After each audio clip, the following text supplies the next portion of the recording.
It just screams what I guess, what I'm saying, what the research is saying. It just reiterates all that stuff. So the first thing I want to say to you guys is joining a gym is a big deal. That sounds a big deal, you're good. Joining a gym is a really big deal for our participants, okay? It's not easy for them to make those decisions. And over the last 50 years that Lmhc has been in existence, the numbers in relationship to how many people join a gym haven't changed. So for example, it's still only 12 to 15% of any given population attends a gym. Statistics around obesity is on the rise. Health-related diseases are on the rise. As a society, we're suffering from mental health issues in ways we've never suffered from those things before. And I think for us guys, we know this stuff, but do we remind ourselves of it readily? And it's very easy to say, oh, we're just in the fitness industry. I'm going to tell a really quick story because I love stories that empower people to understand something. So, and if you've heard it before, I'm not sorry. I hope you enjoy it for the third time again because I think it is a powerful message. I have been in the industry for 28 years. Someone give me a round of applause for that. And next week I'm going to do a session with the instructors at Newmarket and Britomart. And part of it is this, but it was a great reminder when I was going through, when I was practicing, because I practice this stuff at about 1 o'clock in the morning. It was a reminder to me of this powerful moment. So, as a baby instructor, when I was 15 through, and I called baby 5 years in the fitness industry. As a baby instructor, I started my journey thinking about me. I wanted to be a group fitness instructor because it was a good second job that I could do when I was at university. I didn't think to myself, oh, I want to change the world and make it a better place. No, I wanted a second job, and then I didn't have to work at McDonald's or KFC. It'd be quite cool. I'd be a law student, they'd be teaching group fitness, it'd be pretty awesome. And I thought if I could learn how to be a teacher while I'm in high school, then I'd have that job to go to. Then the second thing that reinforced the reason why I wanted to teach group fitness is because I watched the first video that I ever saw, Jazz 45. Doesn't even exist anymore. It's now Body Attack.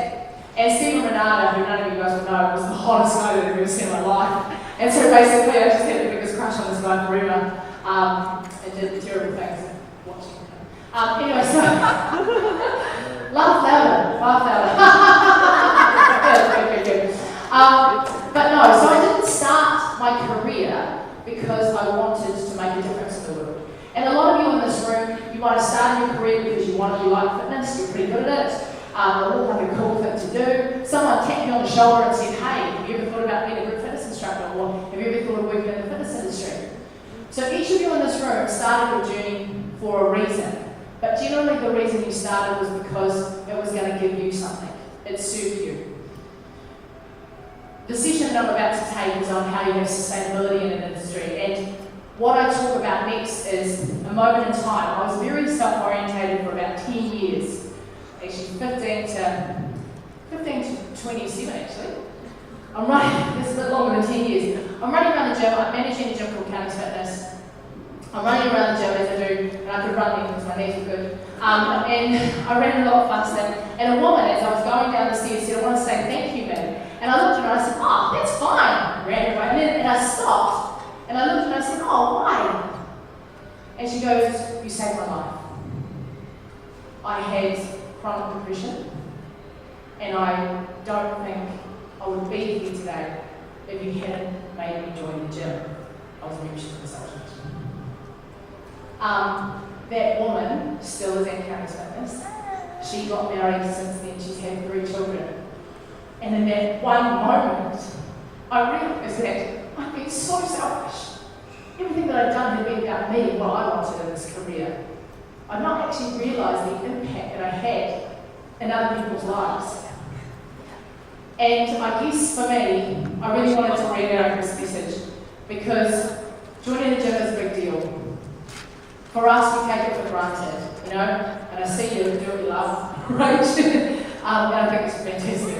And we all do what we love, and we share our love with others. So think about why you do what you do. and try to always bring it back to the fact that we make a difference in the world. You might just think you're taking a GI, our GIs, you might just think that you're just taking a person through a program.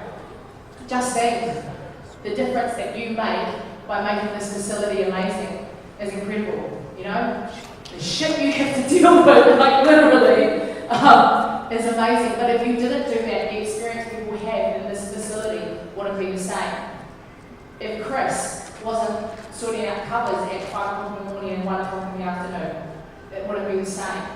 If you guys were turning up with a smile on your face, even after you had a huge argument with your boyfriend and saying, hey, welcome to Lmhc, so happy you're here.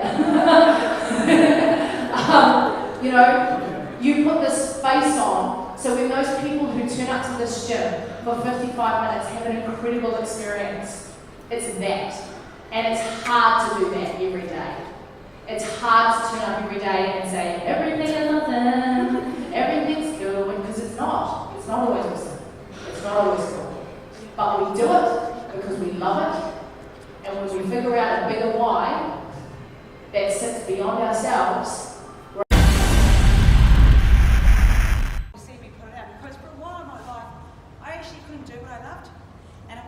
recently that I now can do what I love, and so I always put hashtag do what you love, and that's what our life is, go out and do what you love. And I love helping people, and if I can inspire people to move, that's why I do this, what I do, and this is why I push people hard to get the best out of them. That's me.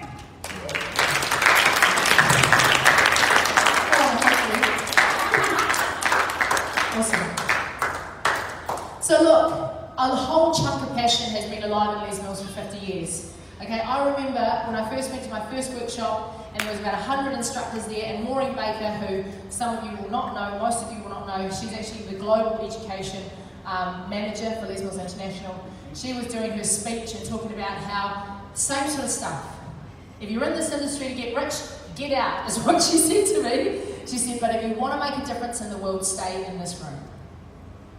And I just wanted to revisit that, because I think sometimes we get caught up in the numbers, we get caught up in the profit, we get caught up in maintenance, we get caught up in stuff that we forget why we're doing what we're doing.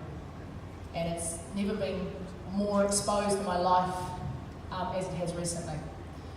Now, it doesn't mean that we don't take a look at some stuff, okay? It doesn't mean that we don't do some market analysis. And look, you can't see that, which is a bit of a bummer, but what that says down there is we have been doing so much analysis. Hey, Vasha. Vasha did the Masters with me, MBA program, and when she came in here, she goes, sorry, can I please imitate you? Is that okay? I'll try, it'll be a bad version. There's nothing that you haven't already tried. She's a Master's in Communication and degree in Psychology, and she's telling me that we've pretty much done everything we can do. I don't believe it. I did tell her this. And we're still, the other day I actually said to her, I said, I know how we can get leads, Varsha. She goes, what? Let's just go on the train. And she goes, no. No. I said, yes, we'll go on the train. They can't go anywhere. We'll just walk up to random strangers. She said, I'm not doing that. We'll get arrested. I said, no, we won't. We'll just say sorry. She goes, I need my citizenship. So we haven't progressed with that idea. But I want to tell you, I can promise you from the bottom of my heart, I'm doing everything I can to get the sales team leads, because I know I've got a great sales team, and I know I've got a great club, and I know I have a bunch of incredibly passionate people that will inspire every single person that comes into this gym to be better than what they were yesterday. So we've done the market analysis. There's 142,000 people in the widest sense of lower heart and upper heart. When you do the maths on that, there's 37, I've got it in the top of my head, so there's 37 different fitness offerings in lower heart and upper heart. Here's the number that's really interesting. There's 35,000 fitness spaces to be filled, and a space is effectively a member in a club. 35,000. If every single operator was operating an efficient business, this market would be sitting at 25% of the population attending some form of assisted exercise. And the maths behind that means that this market is effectively 200% oversaturated. because there's 12 is the norm, and 12% of any population has been the norm for 50 years. It actually started at 8%, creeped up to 10. The UK sits around 15. We hover around 12 to 13. Okay? So don't be disheartened. We've got a big chunk of that coming to our club, and you guys need to be proud of the fact that you're doing such an amazing job. People still come back to our club. Give yourself a round of applause. Now, I'm also not going to speak badly of those other operators, because I think it's fantastic that people can go to a gym for $6.99 that can't afford our prices. And I would much prefer that they went to a gym than they didn't do anything. So that's the reason why you'll never hear me saying things like, oh, shitty fitness. And I remember when I used to hear that from a staff member that does no longer work for us. And I said to her quietly one day, I said, I actually worked in that club for a long time and I loved it. And some of my dear friends still work in those clubs, hey Chris? And the industry is very small. So I'm really happy that there is a bunch of competition. Do you know why? What does competition do? What does it do? Makes people better. Absolutely. If we were a monopoly, we could be complacent. And we saw what that happened to telecom when they did that. They just rose the price, and then all of a sudden, boom, competition hits the market and things get streamlined. So our prices have come down. So since I've been here, I'm most proud of the fact, there's not many things that I'm proud of in my life, to be fair. Even though I do a lot of stuff, there's only a couple. 2 of them are my children. There's one of their friends laughing at, but I mean that from the bottom of my heart. The 2 things that I'm most proud of are my kids. Even out of fine. Even in the crazy moments. But then the next thing that I'm most proud of is the fact that I've passionately fought for things that I believe in. And one of the things that I believed in when I came here was that the price of our membership was too high, and that we were preventing people from attending a fitness club. And I'm really proud of the fact that that fight meant that we now have single club memberships. We were the first club to drive a single club membership. You need to give yourself a round of applause for that. We were the first club to not only get free RPM, but keep it. And 5 years later, the business is now rolling out free RPM throughout all of our business. Big clap for that. So I'm really proud of those things. At the same time, it does make my job as club manager a little challenging, because it means that we do have to still balance those numbers and operate an efficient machine. We're really lucky in Les Mills, because in Les Mills, we have a couple of things that the business supplies for us. They supply a wider strategy. They give us some ways around how they want to behave. And I'm just going to read this out. So they want us to have the best and the most amazing fitness engine. And the way they're going to do it is by being member orientated, which I think we do really well, fill existing clubs, which they are doing, build high-performing teams, open more clubs, and honour the 5 Fs. Does anyone know what the 5 Fs are? Go on, managers, help me out with this one. Fitness, fun, facilities. Fitness equipment. Fitness equipment, and friendly.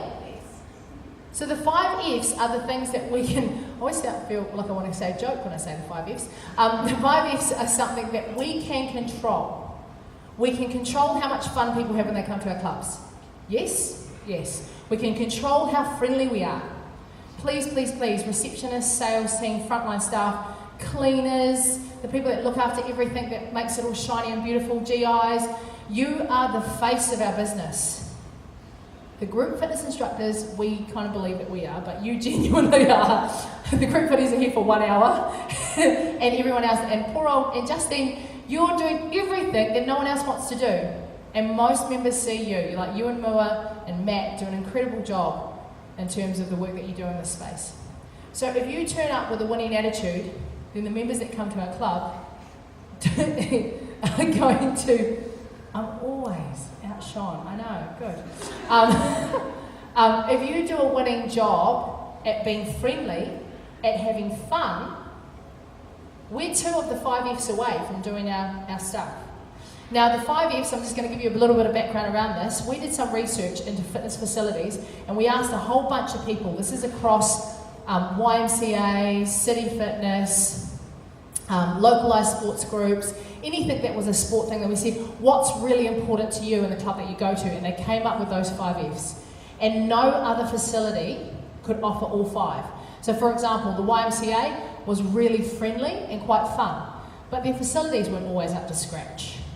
You had some of at that stage, if you think of a boutique gym, they might have amazing facilities, but maybe their staff aren't as friendly. Fitness equipment might be really, really good in some places, but they don't have the people in their club to create an atmosphere. So across the board, we do a pretty good job. There are a couple of areas that are letting us down though, and I'm going to be ruthless about it and honest. I think we do fun really well. Yep. I think we do friendly really well. Nod. I think we do facility pretty well. We've got a great facility. There are some issues around the facility, and I'm talking building and set out. I'm not talking what's in the facility. The leaky roofs, we are putting so much pressure on head office to fix it, because unfortunately they are our landlords. So they are the ones that make all the decisions. And right now, I know Dylan was ringing them up to try and get the stuff at the front fixed up. They won't do anything until health and safety barriers go up, because a man nearly lost his life in Auckland from falling out of a gym. Out of the gym. He was in the women's gym, and there was no stairs, and yeah, I know.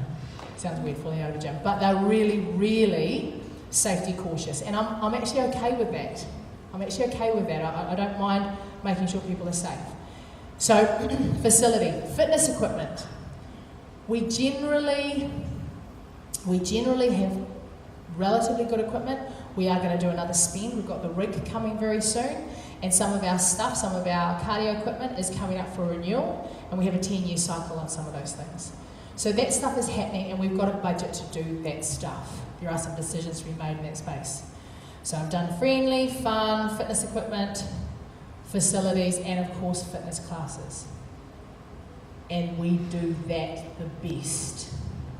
We do group fitness better than anybody else. And it's an area of our business that we can continue to forage. The other thing that we do really well is I believe we have the top PT team. Where's Jermaine? Jermaine. Hey. I believe we have the top PT team, and I'm not just talking about the top PT team in the Les Mills business. I think we have the top PT team for a gym. And the reason why I say that is because we constantly are helping our PTs move through the GI space into PTs, and they're moving into that space. We've got 23 right now, AJ, PTs, and we're growing, all right? And I think between Chris and Jermaine, they absolutely manage the heck out of our fitness offerings. Yes or yes? Yes. Give them a round of applause, seriously. So the area that we are committing to improve on, and I needed to tell you guys this because I need your help, all right? I need your help. And when I think about your help, I need you to go back to the values. I need you to tell me if you don't think things are being fixed quickly enough. And I really mean that. All right? Do those babies like each other? Oh. I really wanted to say that she's a civilio baby.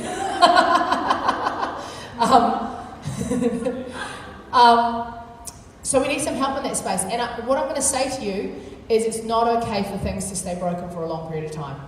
I've been asking a chunk of members. I went into the toilets and Justine said, did you get an ear bashing? And I certainly did. Kaz had no problems in showing me every single little thing that was not okay. And Justine was like, welcome to my world. Ben's saying welcome to my world as well. So look, it's just not okay. When things get broken, and in Dylan's defence, he's not here right now, in Dylan's defence, he has been running on a basically nil budget. So I've actually said to him, I've said, go forth and spend what you need to spend to get shit done quickly. That was a mandate that I only said to him in the last couple of weeks. I want you guys to be proactive in that space. I give you permission to email me directly straight away if you think something has been broken for too long. Here's the reason, because if we're going to be a mass premium facility and we're going to live in that space and live in excellence, we absolutely have to get that right. And I know we're not. So I'm acknowledging that that is not right in our business, and I want you to be empowered to say something about it. You're not going to hurt my feelings. You're not going to hurt Dylan's feelings. It's going to be okay, and we're going to fix it, and we're going to fix things quickly. How does that feel for you guys? Can you help me in that space? Yes or yes? Can I have a hell yes? Can I have a ow yes? Too far? Too far. Okay. So our values, and the reason why I wanted to bring that up while I'm talking about this is because this is a change behaviour, guys. I'm asking for you to change behaviour. We have to get a facility that looks sharp all of the time. I want members walking in here and being blown away at the beauty of this. I want you to feel good about walking into this space. And I want us to go back to our values of working hard to do that. Having fun when we do it. It's okay to say, Mitty, you need to get that toilet fixed now. All right, be green. Good. Be green. I'm greener than I was yesterday. Be supportive. This is what be supportive looks like in our business. Be supportive looks like helping other people when things are down. Here's the thing that, and a great leader told me this, and I always remember it, and I'm going to say Reece Sondag, right? He was our CEO for a long, long period. And he said to me, you know what, Mitt, in our business we have 2 rules. And I don't think we're actually, in this, I've got to be hand on heart, I don't think I've been honouring this rule, and I don't know if you guys have. He said, rule number 1, never walk past. If you see something and it's not okay, don't walk past it. I empower you to say something. And he said, and the second thing is everybody looks after everybody. If your colleague drops the ball, you pick it up and you put it back again. And I know that that's lived in my heart, and I can only speak from my own personal experience. Training manager for Les Mills New Zealand. It happened this weekend. Carla and I have to be honest, one of the highest performing teams I've ever had the privilege of working in was working with myself, Carla, and Reece a little bit, but not as much, and then a woman who's in Hamilton now. We had an absolutely incredible team. If someone dropped a ball, that was picked up straight away. You think of the All Blacks. How often an All Black drops a ball, but there's someone coming in behind? It's never about the individual. It's always about the collective. And, you know, I had the privilege of spending a bit of time with the All Black manager this week. And he said exactly that. Who's the guy that did rude stuff in the bathroom? Aaron? Yes, yeah. So we talked about that, how they dealt with that, you know, and how they handled that situation with him, and how they put strategies in place to support him, to be better. And do you know what he said to me? He said, when an All Black arrives into their camp, they're not worried that they're going to be an amazing player. They hope that they make them a better human when they leave. They hope that those players that walk into this place are better from being with the All Blacks than not. And I can honestly say I'm a better human from being part of Les Mills than what I was when I started here. I can honestly say that. And the question I want you to ask yourself is, how can you be that better human? So, never walk past, it's okay. Number 2, be supportive, and if someone drops the ball, pick it up. If they keep dropping the ball, say, stop it! You know? It's actually not supportive to not say something. Please, please, please, I empower you. I'm like the least grumpiest human in the whole wide world, right, Chris Madsen? I mean, even when I'm angry, you don't know I'm angry. I'm really angry right now. You'll never have any problems in telling me anything that you're not happy about. And I'll action as much as I can. All right, but I need us to do this collectively. So we know that the facility is not in the best space that it needs to be, and we want it to be in the best space that it can be. This is who we are, and this is our brand personality, and it's probably half the reason why we struggle in this space, because we are vivacious, we are outgoing, we are onto it, we like to sing, everything is awesome, we like to hug everybody, and we don't like to tell people stuff that isn't nice. We really don't. Hey, even Lily's going, oh, I don't look good. I don't like it either. I just spat. Good, just acknowledge that. But I want you to think of it this way. Myself and my old boss Carla, we had a passionate discussion one day because some feedback came back about one of our presenters. And I said to Carla, I'm telling him. She goes, you can't. I said, I have to. She said, you don't have to. I said, if I don't tell him, I stop him from having the opportunity to grow through that. I prevent him from being a better person, and I stunt his growth. There's nothing supportive in not saying anything, but there's so much to be gained when you pull someone aside with respect and integrity. And I'm not giving anyone permission to be mean to someone else. In fact, that's my number one rule, managers. We treat our staff the way we want our staff to treat our members. Most other club managers, or it used to be, member-centric, member, everything about the member. And I said, no, my staff come first. If my staff are not happy, then how is anything else happy? You know? It's like beating your kids and then telling them to go out and sing hymns for the next 5 years. You know, they're not going to sing hymns with a smile on their face. So it's really important to me that you guys are happy. So it means that you can go up to a person and say, hey bro, listen. And I'm going to acknowledge Jay here, because I think I've never seen anyone change a culture in the way that Jay did. When what did you call up to? Up to. Yeah, up to. You know, it was the coolest thing in the world. You know, he says, it's an up to, bro. What are you up to? So I can't even say it. I sound like a weirdo. I sound like a 42-year-old woman saying up to. G'day, up to. Getting lit. I'm so not done with it. But look, I saw a change in behaviour. Uniforms. Oh my God, how hard was it to get PTs to wear uniforms? And then all of a sudden we now have a culture of, come on bro, that's up to. And do you know how they would normally do it? They normally address it by sending that person home and telling them that they can't come back to work until they've got their uniform on.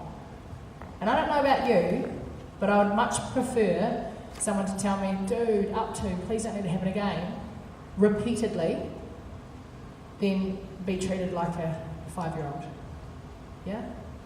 So what I'm saying is, our mandate as managers is to treat you with the respect you deserve as an adult, and to make sure that you're treated the way that we want you to treat the members.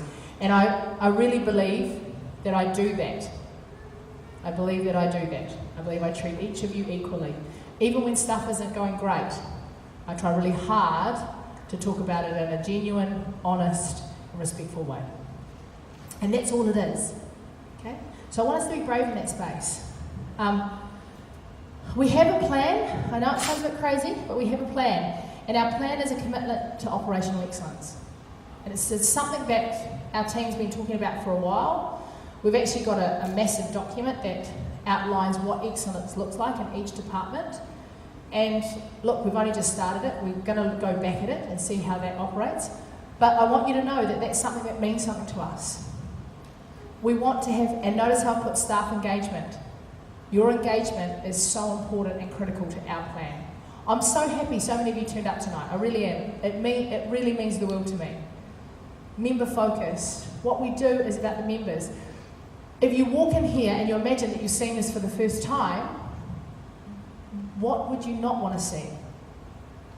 And then if that's happening, have those respectful conversations. I did some research as part of my MBA. Yay, thank goodness it's finished. And the research told me that our members want to do the in thing. The research told me that they're driven by experience. The research said they want aspirational yet genuine, relatable and passionate employees. And they said they love the people. It was all about the people. And that research paper was a 6-month paper. And to be fair, does any of that feel surprising? Not really. There's some numbers. This is some metrics that I have to look at, and they say, and red numbers are ugly or bad numbers. And here's some information around how we're moving forward. But it's not about anything but what our plan is on the ground floor. So I want to mobilise the staff. I want to talk to our members more often, personally talk to them. And I've started to do that, and I encourage my managers to do that. I encourage you to do that. And everything you have to say about, everything they have to say, please feed it back to me. The other day I got a piece of feedback from my daughter, from one of her friends. And she was quite offended at what this kid said. And I said, no, tell me, what did they say? Why did they not like us? So try and find out what we're not doing to serve those people. Because it does matter that we find out. Even the fact that we're interested and we care that we want to be better is the first step. And this is something, I don't know if I'm good at, you can't see that, but do more cool things. And that's where I need your guys' help, because clearly I'm so cool. But do more cool things. Like fitness in the park is clearly a cool thing. The 24-hour group fit-a-thon is clearly a cool thing. So we just have to do more of those things more often, but again, it comes from you guys. And I want you to know I am happy to commercially support, and I'm going to say this again, I'm happy to commercially support initiatives. And what that means is I'm happy to promote stuff that you want to do, put posters together. We've got the resource here, but what we need is you to do it. Come to us with an idea and we will absolutely engage with you and support you through it. Just recently, we've done a whole chunk of things, boot camp for Leon. I'm happy to do a whole heap more of that stuff to support you in your careers. And finally, I really just want to say thank you.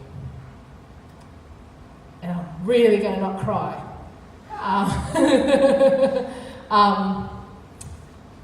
It's an honour to lead this club. I've been here for 5 years, and I've never experienced a bunch of more passionate people. And I've been in a lot of clubs. This is also the best behaved club I've ever been in.